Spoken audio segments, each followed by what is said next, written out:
pada pagi ini kami daripada kumpulan Projek Abbasiyah akan membuat lakonan tentang Nabi Muhammad yang berdakwah secara terang-terangan dan secara berhasil.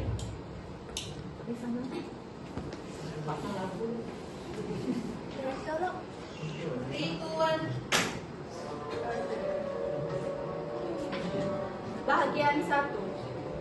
Dakwah secara rahsia suasana di rumah Al-Akam bin Abi Al-Akam. Pada peringkat permulaan dakwah, Nabi Muhammad fokuskan seruan dakwah pada orang yang terdekat. Sebagai contoh pada ahli keluarga, jiran dan sahabat yang karib. Dakwah Nabi Muhammad berkenaan perkara penting dalam Islam seperti mengenali Allah dan percayakan Allah, serta seruan untuk meninggalkan amanah menyembah patung berhala. Pada peringkat ini, beberapa orang telah memeluk Islam, antaranya ialah Sayyidatina Siti Khadijah, Sayyidina Ali dan Zaid bin Haritha. Manakala di kalangan sahabat pula ialah Abu Bakar, Uthman bin Affan, Sa'ad bin Waqqas. Segala bentuk pengajian dijalankan di rumah Abu Al-Arkam. Selepas itu, Nabi Muhammad meneruskan dakwahnya kepada keluarga yang terdekat. Seruan ini dilakukan setelah Nabi Muhammad mendapat wahyu dari Allah yang bermaksud, dan berilah peringatan kepada kerabat-kerabatmu yang terdekat. Oleh itu, Nabi Muhammad telah mengumpulkan semua ahli keluarganya dan berkata, "Setakat yang aku tahu, belum ada lagi pemuda yang membawa sesuatu untuk kaumnya yang lebih baik daripada apa yang aku bawakan kepada kamu semua." Pada waktu itu, ahli keluarga Nabi Muhammad bertanya,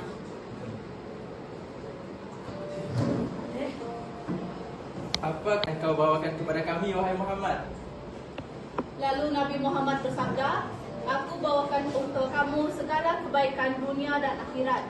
Selepas mendengar sabda Nabi, ada sebahagian keluarganya yang menerima baik seruan itu. Akan tetapi, ada juga sebahagian keluarganya yang tidak menerima seruannya itu. Babak yang kedua, iaitu dakwah secara terbuka suasana di Kaabah di Makkah. Pada tahun keempat kenabian, Nabi menerima wahyu untuk berdakwah secara terbuka melalui ayat yang bermaksud, "Maka sampaikanlah Muhammad secara terang-terangan segala apa yang diperintahkan kepadamu, dan berpalinglah dari orang yang musyrik." Setelah diturunkan ayat tersebut, maka Nabi Muhammad memulakan seruan dakwah secara terang-terangan. Seruan ini disampaikan kepada sekalian golongan yang ada, tidak kira dari golongan hamba ataupun bangsawan. Nabi pun naik ke atas bukit Safa lalu menyeru, "Hai Bani Fir, hai Bani Adi," yaitu anak pinak Quraisy, sehingga mereka pun berkumpul. Datanglah Abu Lahab bersama-sama orang Quraisy yang lain. Kemudian Nabi Muhammad berkata, "Apa pandangan kamu kalau aku beritahu kamu bahawa di sebalik lembah ini ada angkatan berkuda yang hendak menyerang kamu? Apakah kamu percaya kepadaku?" Serentak mereka menjawab, "Ya, kerana kami tidak pernah Ya, kerana kami tidak pernah dapati pada engkau kecuali yang benar."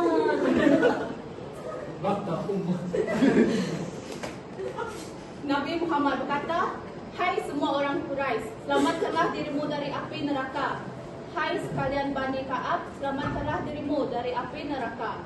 Hai Fatimah bin Muhammad, selamatkan dirimu dari api neraka. Sesungguhnya demi Allah, aku tidak memiliki sebarang kuasa untuk membelamu dari hukuman Allah, melainkan kamu mempunyai tali persaudaraan Islam yang akan aku kuatkan perhubungan itu."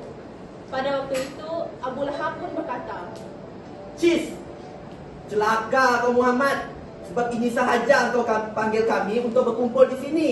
Dan apa nak Muhammad?" Disebabkan itu, Allah telah menurunkan ayat Al-Quran yang melaknat Abu Lahab dan istrinya melalui surah Al-Masad. Selepas dari peristiwa itu, Nabi Muhammad meneruskan dakwah dengan mengecam syirik dan khurafat. Nabi Muhammad menceritakan tentang keadaan sebenar berhala yang tidak mempunyai nilai. Banyak contoh menunjukkan bahawa berhala itu sebenarnya lemah dan tidak berkuasa.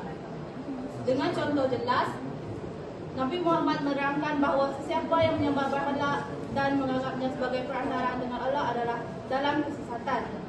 Peperangan itu mencetuskan kemarahan di Makkah. Apabila mereka mendengar seruan Rasulullah yang sekaligus menuduh orang musyrik dan penyembah berhala sebagai sesat, mereka menjadi marah dan tidak bersetuju. Ia seperti halilintar memanah awan mendung sebelum buruh dan kilat berdentum, mengubah suasana yang selama ini tenang. Untuk menghentikan perubahan yang tiba-tiba berlaku, orang Quraisy bangun dengan cepat. Mereka takut perkara ini akan mengganggu adat resam mereka dan apa-apa yang mereka simpan sejak sekian lama. Imbanya, orang Quraisy telah menentang Nabi dengan berbagai cara seperti memfitnah, mengecam, melakukan kasar dan sebagainya. Namun begitu, usaha yang dilakukan itu hanyalah sia-sia kerana Nabi Muhammad tidak pernah putus asa dan berhenti berdakwah.